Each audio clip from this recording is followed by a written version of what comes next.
How's everybody doing today? Alright, this is part 2, reinstallation of the CV axle. And also, along the way, this was already the boot on the old one. There's the old one right here. Boot on the old tie rod ending was cracked. So, I went ahead and replaced that. Priority after you replace the tie rod ending is to go to take it in and have it aligned. But you want to check and make sure that the other side doesn't need replaced either. And if it does need replaced, replace it beforehand. So, and then also if you have a car that's like 200,000 miles, you might as well replace the other side. I don't want to do it, but I mean, when I take it off, I'm probably going to be like, yeah, probably should. So, there's that. Anyways, the CV axle, that end goes in real nice and easy. By the way, I had to take this entire hub assembly off. And what you have to do there is you have to unbolt the upper ball joint and unbolt this lower ball joint, which I had to replace because I busted that boot. I know I did. So, and my fork wouldn't even take it out. I had to use that bottle jack and push it up. By the way, if you have boots like this that don't have a shield around the top or anything, like a lot of them will have a rubber thing that goes around the bolt hole, don't use forks. They have pullers that are literally like this, and they hook on to right here and the other side. And, well, I guess it'd be vice versa. They would hook on right here, and then there'd be a bolt that'd go down the center, and you twist, and eventually you'll push this down. Now, use that.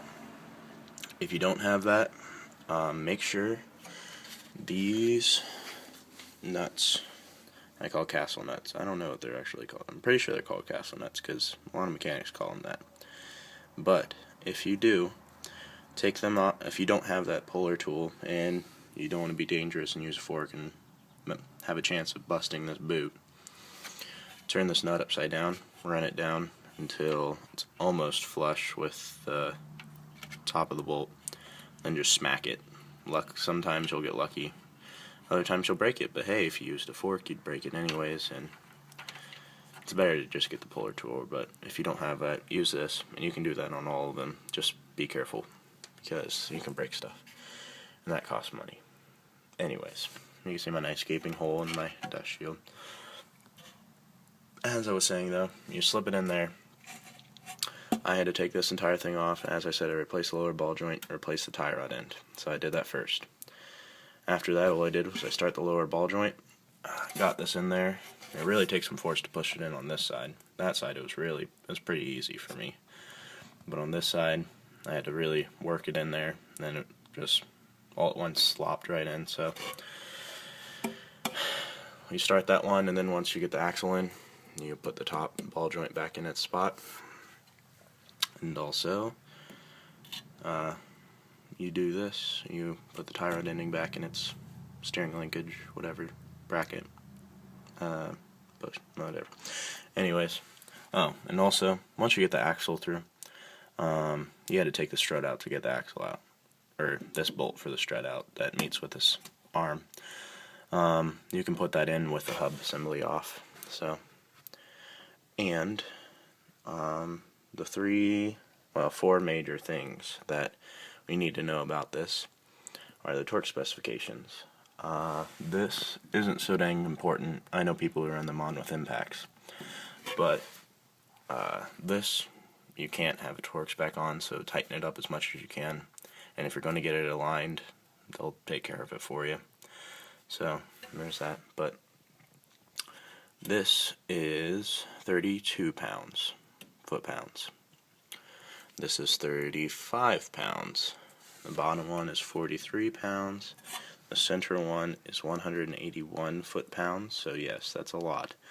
By the way, to actually run this back down, you can't just torque it right here. It'll spin the engine, even if you have it in the highest gear, it'll still spin the engine.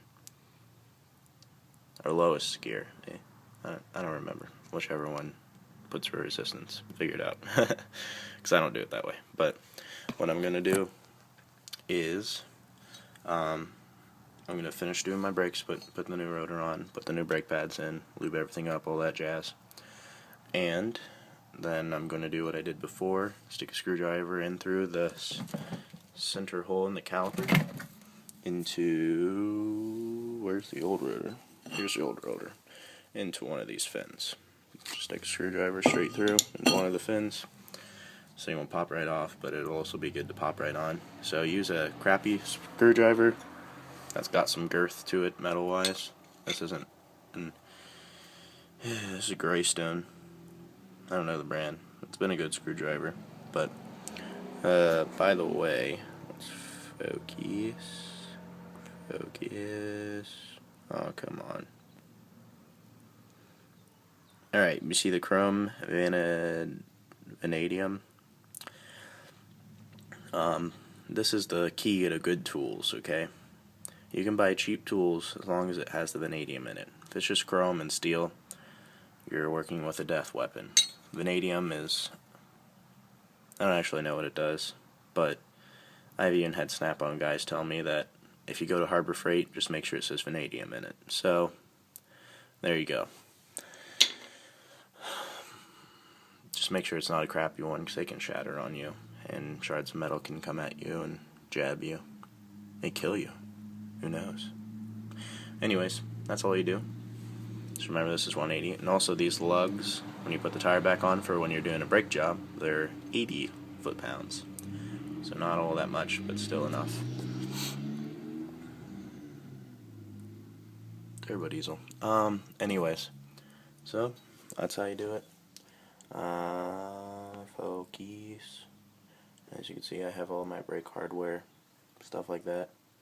Finally bought the right adapter for my hose. At least I think so. I haven't checked it. Should be right. But regardless, my parents are home and they don't want the air compressor on. Long story short, I have to use the washer's outlet because any other outlet blows fuses. It's a 122, so I don't get it, but whatever. Yeah, just remember to get it aligned afterwards. Check the other side. I have to do brakes over there, so it's good. Alright, take care.